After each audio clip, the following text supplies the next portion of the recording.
Hello dear students, very good evening. देखिए, ये जो एपीओ एग्जामिनेशन है, एपीओ एग्जामिनेशन का लास्ट जो माइनर एक्ट है वो हम कर रहे थे, जे एक्ट, जिसमें हमने सेक्शन 1 तक कंप्लीट कर लिया था। अभी हम सेक्शन 2 को स्टार्ट करने जा रहे हैं। और सेक्शन 2 किसके बारे में बात करता है, ये हम सभी को पता है। जनरली हम ये जो सेक्शन 2 पढ़ते हैं वो डेफिनेशन की बात करता है। तो यहाँ पे जो सेक्शन 2 है, 2 में कितने पॉइंट्स दे रखे हैं, तो 61 टोटल दे रखे हैं। ये बात आपको पता होनी चाहिए। अब इसको हम उस तरीके से याद करेंगे कि हमें एक बार में ही सारी चीजें अच्छे से याद हो जाए। तो abandoned child means a child deserted by his biological adopted parents, guardian who has been declared as abandoned by the committee after due inquiry। यानी कि यहाँ पे ये जितनी भी डेफिनेशंस हैं, अगर आप देखेंगे, यहाँ abandoned child दे रखा है, फिर अडॉप्शन दे रखा है, अडॉप्शन रेगुलेशन दे रखा है। तो सारी डेफिनेशंस ऊपर नीचे उल्टी सीधी इस तरीके से, मतलब यहाँ पे तो अल्फाबेटिकली दे रखी है, लेकिन याद करने के हिसाब से अगर हम देखें तो हमें इजीली ऐसे याद नहीं होगी। तो आपको मैं कुछ ट्रिक्स बताऊंगी जिससे आपको आप इनको याद रख सकते हो। तो मैं वही बंच यहाँ पे बताने वाली हूँ कि कुछ कुछ जो चीजें हैं उनको आपको डायरेक्टली ऐसे याद करना है। तो देखिए, सबसे पहले 142 60, 142 60 याद रखिए। देन उसके बाद में जो जो एक बार हम रेंडमली इनको लिख लेते हैं, 142 60, 13 and 14, 12 and 35। नेक्स्ट इसमें आ जाएगा 34, 38, 44, 19, 20, 23, 10 and 20, 22, 10 and 22, 17, 18, 17, 18, 33, 45, 54, 54।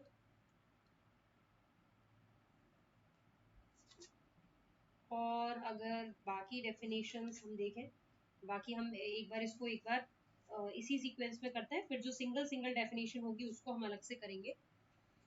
तो यहाँ पे 142 60, इसके साथ लिख लीजिए AOS। AOS इस 2 के 1 में दे रखा है अबेंडन चाइल्ड, 2 के 1 में दे रखा है अबेंडन चाइल्ड। ओ से मतलब है ऑर्फन यानी कि अनाथ बालक, ए से अबेंडन यानी परित्यक्त बालक, फिर एस से आ जाएगा सरेंडर चाइल्ड। सरेंडर चाइल्ड का मतलब है अभ्यर्पित बालक। ठीक है। 13 एंड 14, यहाँ 13 यदि आप देखेंगे तो child in conflict with law. 14 यदि आप देखेंगे तो child in need of care and protection, जिसको देखरेख और संरक्षण की आवश्यकता है। 12 एंड 35, 12 बात करता है चाइल्ड की, और 35 बात करता है जुवेनाइल की यानी किशोर की, और ये बात करता है चाइल्ड की यानी कि बालक।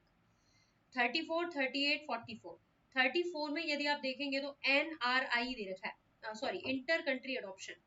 इंटर कंट्री अडॉप्शन, अंतरदेशीय दत्तक ग्रहण। अंतरदेशीय दत्तक ग्रहण मतलब यहाँ पे बाहर के व्यक्ति आकर के भारत से क्या कर रहे हैं, दत्तक ग्रहण कर रहे हैं, दत्तक में बच्चे को ले रहे हैं। ठीक है।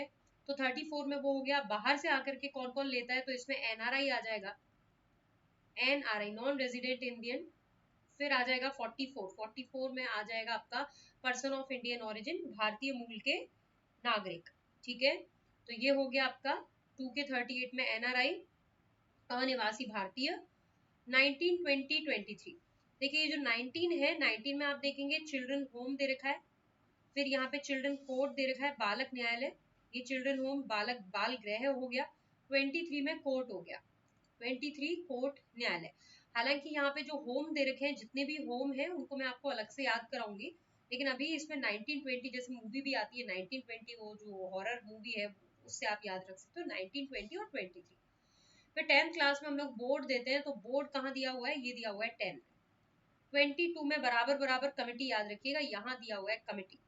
17, 18, तो 17 में child welfare officer, child welfare police officer, child welfare officer, child welfare police officer. तो यहाँ पे चाइल्ड वेलफेयर ऑफिसर का मतलब है बालक कल्याण अधिकारी, बाल कल्याण अधिकारी, और यहाँ पे आ जाएगा बाल कल्याण पुलिस अधिकारी।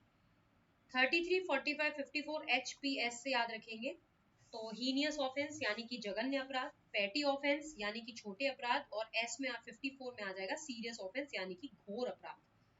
ठीक, इसके अलावा 26 और 26A ये जोड़ा गया है। 26A 2021 में जोड़ा गया और इसमें JJ एक्ट 2015 में 2021 का अमेंडमेंट भी हुआ है। ठीक है, तो ये हो गया 26A। नेक्स्ट है ये हो गया 26A।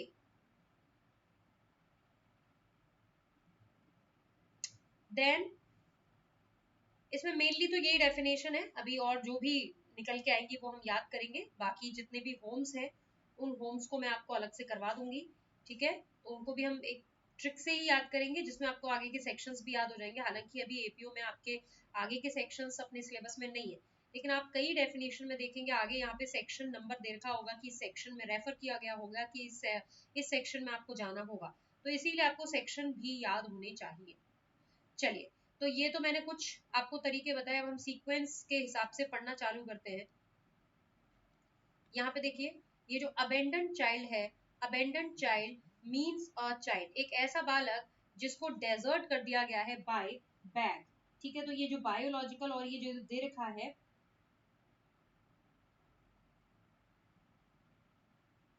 ठीक है, तो यहाँ पे ये जो अबेंडन चाइल्ड दे रखा है, अबेंडन चाइल्ड का मतलब यहाँ पे क्या हो जाएगा, अभी हमने बोला परित्यक्त बालक। परित्यक्त बालक मींस एक ऐसा बालक है जिसको डेजर्ट कर दिया गया है, deserted by his biological adopted parents और guardian who has been declared as abandoned by the committee after due inquiry.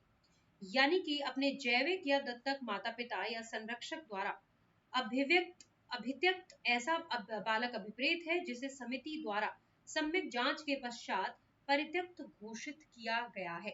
ठीक है, तो जिसको परित्यक्त घोषित किया गया है, जिसको अबेंडन कर दिया गया है, तो यहाँ पे ये ध्यान रखेंगे चाइल्ड है जिसको बैग के द्वारा क्या कर दिया गया है, अबेंडन डिक्लेयर कर दिया गया है आफ्टर ड्यू इंक्वायरी। तो ये बैग का मतलब क्या हो गया, बायोलॉजिकल जैविक माता पिता, दत्तक माता पिता और उसके जो संरक्षक है उनके द्वारा।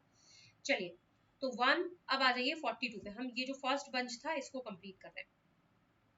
142 60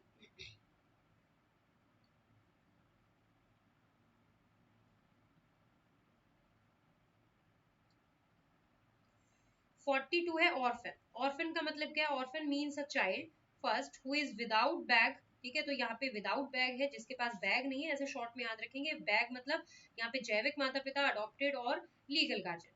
फिर आता है जिसके लीगल गार्जियन इच्छुक नहीं है या केपेबल नहीं है बच्चे का ध्यान रखने के लिए। जिसके लीगल गार्जियन इच्छुक नहीं है, केपेबल नहीं है बच्चे का ध्यान रखने के लिए, ये पर्सन होता है ऑर्फन चाइल्ड। ठीक है, नेक्स्ट हमारा 142 60। तो ये जो 60 है, 60 क्या कहता है, 60 यहाँ पे आता है हमारा सरेंडर्ड चाइल्ड। सरेंडर्ड चाइल्ड का मतलब है अभ्यर्पित बालक। अभ्यर्पित बालक का मतलब क्या हुआ, देखिए जो वर्ड है ना, यहाँ पे वर्ड्स आपको देखने को मिलेंगे।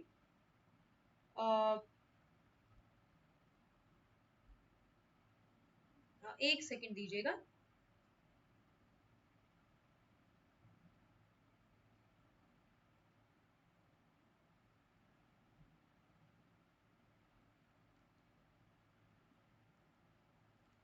तो यहाँ पे सरेंडर्ड चाइल्ड का मतलब क्या हुआ, अभ्यर्पित बालक का मतलब क्या हुआ, एक ऐसा बालक है जो हु इज रिलिंक्विश, जो त्याग दिया गया है, किसके द्वारा, अपने पेरेंट्स गार्जियन के द्वारा कमिटी को।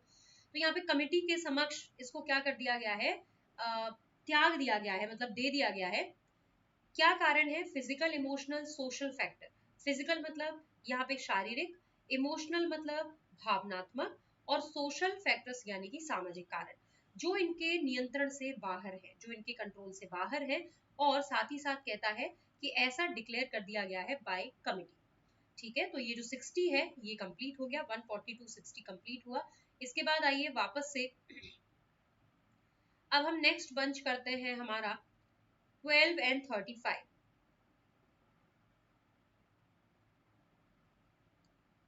12, देखो 12 में क्या देखा, चाइल्ड और person who has not completed the age of 18 years. ये जनरल डेफिनेशन दे रखी है। बालक का मतलब क्या है, एक ऐसा पर्सन है जिसने अभी 18 वर्ष की आयु जो है वो प्राप्त नहीं की है। ठीक है, 12 हो गया।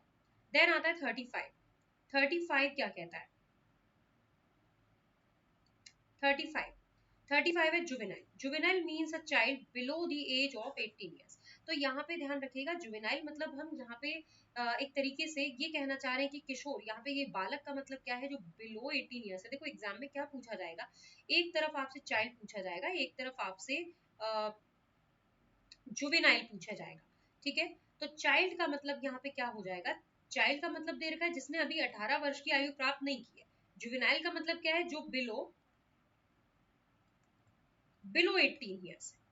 क्या है, बिलो 18 ईयर्स जो है. तो आपसे एग्जाम में यही पूछा जाएगा कि जुवेनाइल का मतलब क्या है, who has not attained the age of 18 years, या जो बिलो 18 ईयर्स है, ऐसे करके आपके सामने ऑप्शन होंगे. तो इसमें बिलो वाला पॉइंट याद रखना है. ठीक है, नॉट अटेन्ड मतलब जिसने आयु प्राप्त नहीं की. बिलो का मतलब क्या हुआ यहाँ पे, एक तरीके से ये इनडायरेक्टली इसका इंटरप्रिटेशन हम देखें तो ये ऐसे बालकों के बारे में बात कर रहा है जिन्होंने अपराध किया है, और वो अपराध जब किया था तो उनकी आयु जो है 18 से कम है. ठीक है, तो 18 से कम का मतलब क्या हुआ, जिन्होंने अपराध किया है. ठीक है, उनको हम क्रिमिनल ना बोल करके यहाँ पे उनके लिए जुवेनाइल वर्ड यूज कर रहे हैं. अब आते हैं नेक्स्ट पंच पे, 33, 45, 54. 33 में आता है हीनियस ऑफेंस यानी जघन्य अपराध.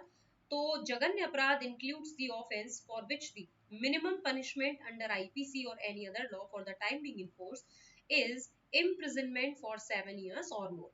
तो यहाँ पे आपको ये कैसे याद रखने, ये जो एचपीएस है, एचपीएस में आप ऐसे याद रख सकते हैं, ये हो गया एच, ये हो गया पी और ये हो गया एस. इसमें सबसे पहले आप मिनिमम कर लीजिए, कम से कम है, फिर मैक्सिमम कर दीजिए. और 2021 के अमेंडमेंट से इसमें चेंजेस कर दिए गए सीरियस ऑफेंस में. इधर मिनिमम आ जाएगा, इसको दो कैटेगरी में डिवाइड कर दिया, और ये आ जाएगा मैक्सिमम, अधिकतम. तो यहाँ पे बस याद करने की चीज है, हीनियस ऑफेंस में क्या आ जाएगा, जहां पे पनिशमेंट आईपीसी या किसी अन्य लॉ में कितना दे रखा है, 7 और मोर दे रखा है, 7 और मोर दे रखा है. पेटी ऑफेंस यानी छोटे अपराध जहां पे मैक्सिमम अप टू 3, मतलब अप टू 3 है, यानी 3 साल तक की जहां पे सजा दे रखी है, वो हो जाएगा आपका पेटी ऑफेंस. सीरियस ऑफेंस में यदि आप देखें, देखो तो एचपी मैंने 2 पॉइंट आपको बता दिए, 33, 45 बता दिया. देखो 45 में अब हम देखते हैं, 45 में पेटी ऑफेंस, पेटी ऑफेंस में क्या दे रखा है, मैक्सिमम पनिशमेंट कितनी दे रखी है, अप टू 3 years. ठीक है, अब आ जाइए 54 पे. ये जो 54 है, ये जो 54 है, इसको चेंज किया गया है 2021 के अमेंडमेंट से. ये पुरानी डेफिनेशन यहाँ पे दे रखी है. अगर हम इसे आज के टाइम के हिसाब से देखें तो अभी मैंने आपको बताया था दो कैटेगरी में डिवाइड कर दिया है, एक मिनिमम आ जाएगा और एक मैक्सिमम आ जाएगा. तो यहाँ पे जो मिनिमम है, मिनिमम कितना हो जाएगा, यहाँ पे इस पॉइंट को जरूर अच्छे से लिख लीजिएगा, और हो सकता है यहाँ से ही आपको सवाल देखने को मिल जाए कि सीरियस ऑफेंस में जो पनिशमेंट है वो कितनी होती है. ठीक है, तो ये जो 33, 45, 54 है, ये कहता है कि जहां पे मिनिमम पनिशमेंट, जहां पे minimum less than 7 years is provided. Serious में क्या कहता है, जहां पे जो मिनिमम है वो कितनी दे रखी है, देखिए यहाँ पे इस कैटेगरी को लिख लीजिए मिनिमम 3 to 7, और यहाँ पे लिख लीजिए जो मैक्सिमम वाली चीज है उसमें मोर देन 7 years है, मोर देन 7 years. और साथ ही साथ कहता है जहां पे कोई भी मिनिमम नहीं दे रखी हो, जहां पे कोई कम से कम वाली पनिशमेंट नहीं दे रखी हो. तो कम से कम वाली पनिशमेंट कौन सी होती है, जहां पे मिनिमम नहीं दे रखी है, जैसे हम बोलते हैं इसमें मिनिमम नहीं दे, जैसे अप टू 7 रख दे रखी है, अप टू 7 यानी मैक्सिमम बता रखी है, और जहां पे मिनिमम नहीं बता रखी है, तो उस केस में वो कौन सा अपराध हो जाता है, वो भी सीरियस अपराध हो जाता है ना. तो एक पॉइंट हमारा यहाँ पे ये आ जाता है. तो मोर देन 7 years और where there is no minimum punishment is given, and maximum कितनी, तो ये तो हो गया जहां पे मिनिमम नहीं दे रखी है, या फिर मिनिमम कितनी दे रखी हो, 7 से कम दे रखी हो. मिनिमम जो पनिशमेंट है वो 7 से कम दे रखी हो, जैसे मिनिमम 3 दे रखा हो, मिनिमम 4 दे रखा हो, मिनिमम 5 दे रखा हो, मिनिमम 6 दे रखा हो, तो वो सारी की सारी सीरियस ऑफेंस में आ जाएगी. वापस देखो एचपीएस, यहाँ पे मिनिमम कितनी है, मिनिमम यहाँ पे दे रखी है 7 और उससे ऊपर, यानी 7 से ऊपर जो मिनिमम दे रखी है वो हीनियस ऑफेंस में चला जाएगा. अगर मिनिमम कम दे रखी है 7 से तो वो सीरियस ऑफेंस में चला जाएगा, या मिनिमम नहीं दे रखी है तो वो सीरियस ऑफेंस में चला जाएगा. ठीक, तो यहाँ पे इस फर्स्ट पॉइंट भी क्लियर हो गया होगा। मिनिमम 3 to 7, यानी कि 7 से कम वाली मिनिमम जो दे रखी है वो कौन सी हो जाती है, सीरियस ऑफेंस की कैटेगरी में आ जाता है। तो आई होप ये क्लियर हो गया होगा। तो हमने ये वाला बंच भी देख लिया, 33, 45, 54। नेक्स्ट अब आ जाइए 17 और 18 पे। 17 कहता है चाइल्ड वेलफेयर ऑफिसर। तो यहाँ पे एक ऑफिसर जो अटैच है चिल्ड्रन होम के साथ में, और जहाँ पे जिसको डायरेक्शन दिए गए हैं बाय द कमिटी और by the board with such responsibility as may be prescribe. तो यहाँ पे एक ऐसा अधिकारी जो बाल गृह है उसके साथ जुड़ा हुआ है और जिसको निर्देश दिए गए हैं कमिटी और बोर्ड के द्वारा उनके उत्तरदायित्व से संबंधित जो विहित किए जाए। अब आ जाइए 18 पे। तो 18 में याद रखना आपको 107 का सबसेक्शन 1 आता है। 18 यानी चाइल्ड वेलफेयर पुलिस ऑफिसर कहाँ दे रखा है, 107 के सबसेक्शन 1 में दिया हुआ है। तो सबसेक्शन 1 में दिया हुआ है child welfare police officer. Child welfare police officer 107 के 2 में दिया हुआ है SJPU। SJPU तो ये वाला जो है, यहाँ से पॉइंट आपका आरजेएस में एक बार पूछा जा चुका है। तो इसमें कौन सी अधिकारी कौन से रैंक से निम्न नहीं होना चाहिए, तो इसमें जो आप फटाफट से 107 में जाकर के देखेंगे, 107 में जाके देखेंगे तो आपको यहाँ पे देखने को मिलेगा कि 107 में जो अधिकारी है उसकी जो रैंक है वो बिलो नहीं होनी चाहिए असिस्टेंट सब इंस्पेक्टर से। अगर कोई भी पुलिस अधिकारी below the rank of ASI है तो वो चाइल्ड वेलफेयर पुलिस ऑफिसर नहीं हो सकता। यानी कोई हेड कांस्टेबल, कोई कांस्टेबल क्या नहीं हो सकता, ये चाइल्ड वेलफेयर ऑफिसर नहीं हो सकता। तो इसमें 107 याद रखेंगे। चलिए, तो 17, 18 हो गया। अब आते हैं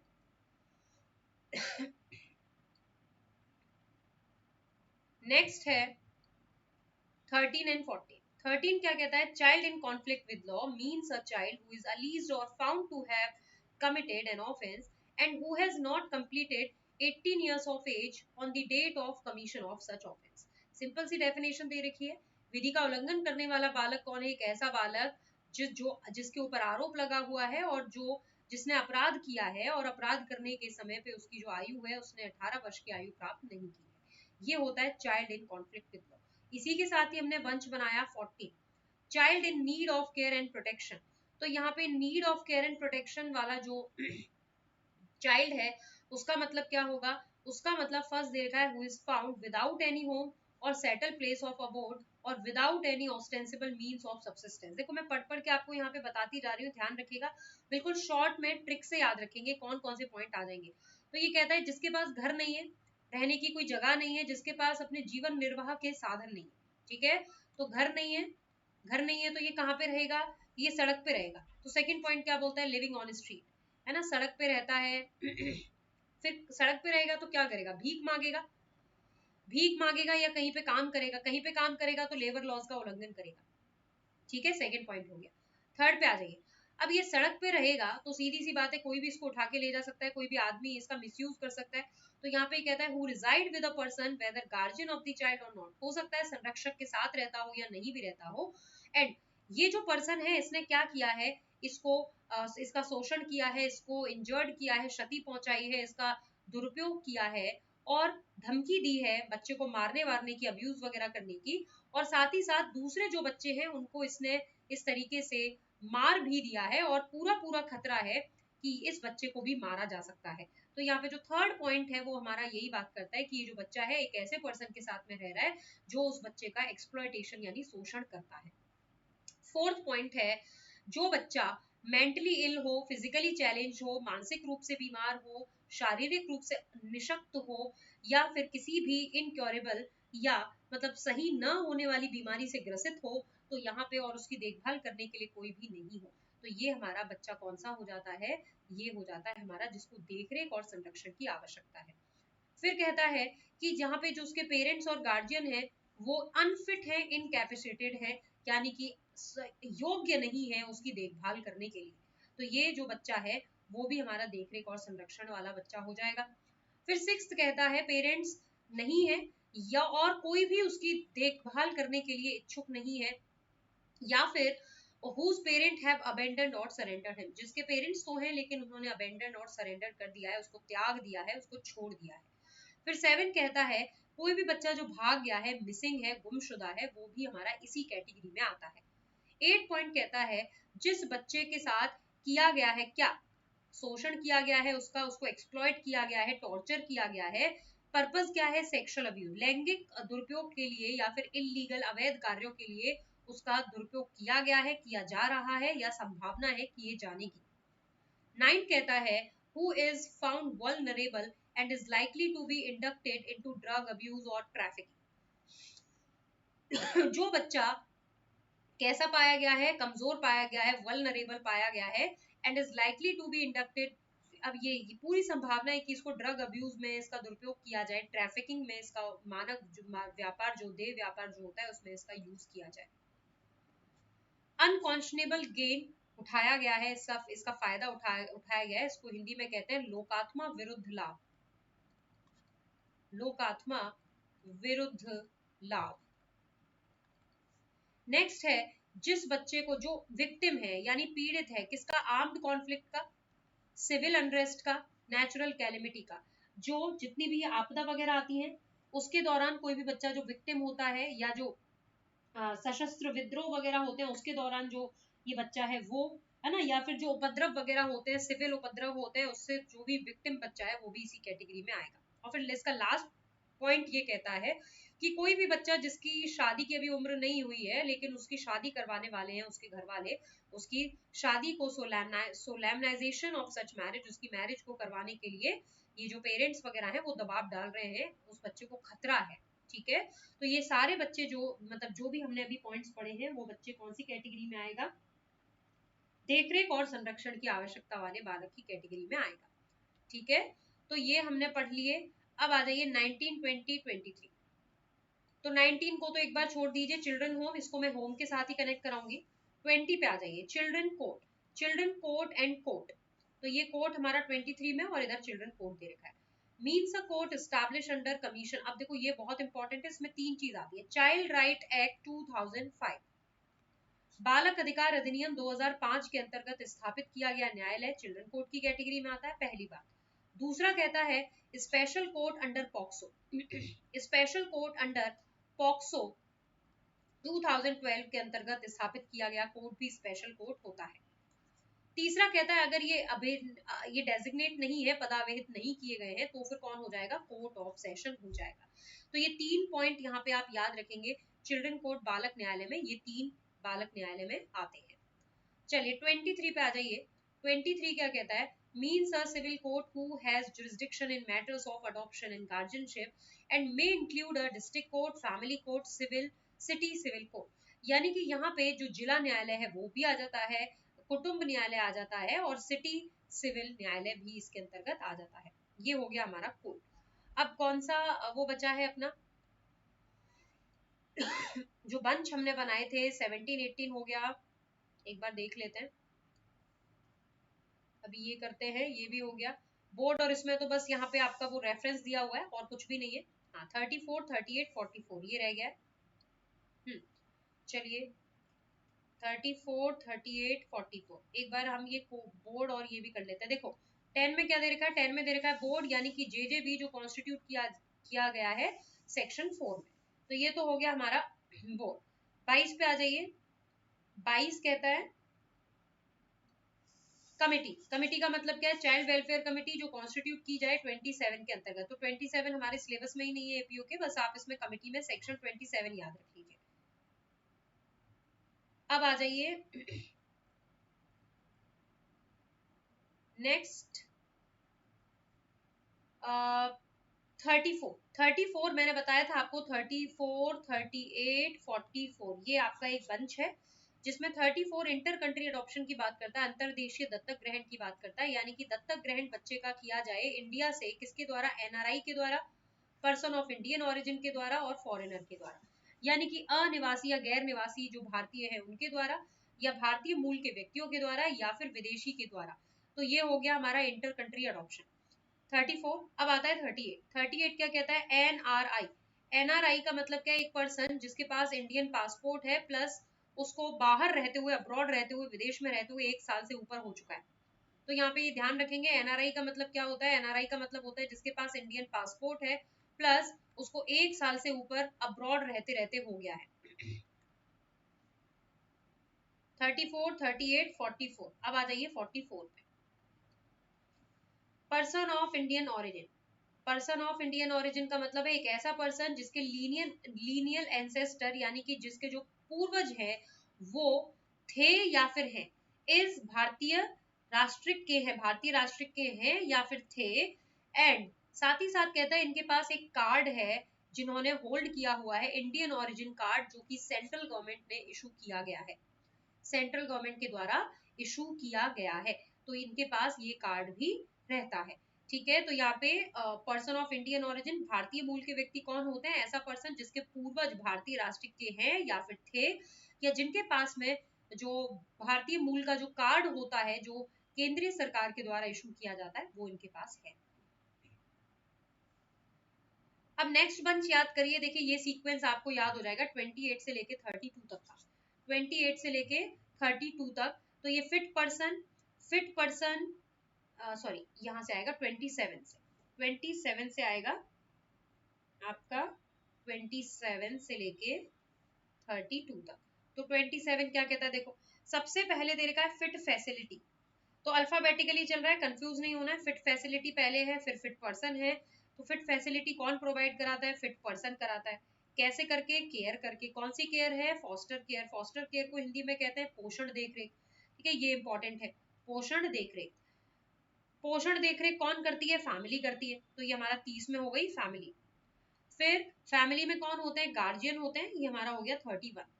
फिर 32 है गार्जियन सबकी देखरेख ग्रुप में करते हैं, तो यहाँ पे ग्रुप फॉस्टर केयर यानी सामूहिक पोषण देखरेख। तो ये खास कोई इंपॉर्टेंट है नहीं, बस इसमें फॉस्टर केयर को अच्छे से याद रखिएगा। फॉस्टर केयर मतलब बच्चे को ऐसी जगह पे रखा जाता है कमिटी के द्वारा ताकि उनकी जो वैकल्पिक केयर है वो हो सके, उनकी देखभाल हो सके, बिल्कुल घर जैसे माहौल में, डोमेस्टिक एनवायरनमेंट में, फैमिली जैसा एनवायरनमेंट उनको मिले। लेकिन इसमें यहाँ पे फैमिली कौन सी नहीं होती है जो फॉस्टर केयर करती है? वो खुद की फैमिली नहीं होती है, कोई दूसरी फैमिली होती है। तो जैविक माता पिता से भिन्न कोई भी जो फैमिली है वो सेलेक्ट की जाती है, चयनित की जाती है, क्वालिफाई की जाती है, अप्रूव की जाती है इन बच्चों की देखभाल करने के लिए। वो फैमिली को हम बोलते हैं जो फॉस्टर केयर फैमिली होती है। फिट पर्सन और फिट फैसिलिटी में दो बातें याद रखेंगे कि ये जो फैसिलिटी है वो गवर्नमेंट ऑर्गेनाइजेशन के द्वारा या फिर वॉलेंट्री और एनजीओ के द्वारा चलाई जाती है। किस लिए चलाई जाती है? बच्चे को टेम्परेरीली उनकी जिम्मेदारी संभालने के लिए, किसी भी स्पेसिफिक पर्पस के लिए। ठीक है, और सेक्शन कौन सा आ जाएगा? सेक्शन 2 के 27 के साथ सेक्शन 51 आ जाएगा। ठीक है, अब आप फिट फैसिलिटी देखेंगे, फिट पर्सन देखेंगे, योग्य व्यक्ति कौन होता है, तो इसमें आप सेक्शन 52 लिख लीजिए। सेक्शन 52। फिट पर्सन का मतलब क्या है? एक ऐसा पर्सन जो बच्चे की जिम्मेदारी संभालता है कोई निर्दिष्ट प्रयोजन के लिए, और ये जो पर्सन है इसको आफ्टर इंक्वायरी इसको रिकॉग्नाइज, इसको मान्यता दी जाती है किसके द्वारा? कमिटी के द्वारा या फिर बोर्ड के द्वारा, जैसा भी मामला हो बच्चे की देखभाल करने के लिए, है ना। बाकी ये फैमिली गार्जियन वगैरह ये अपने लिए काम के हैं नहीं। तो 27 से लेकर के 32 तक का भी पार्ट हम कंप्लीट कर चुके हैं, यानी कि जो जितने भी बंच वाले जो पार्ट है वो हम कंप्लीट कर चुके हैं। अब हमें जो इसमें करना है वो आती है सिंगल सिंगल डेफिनेशन।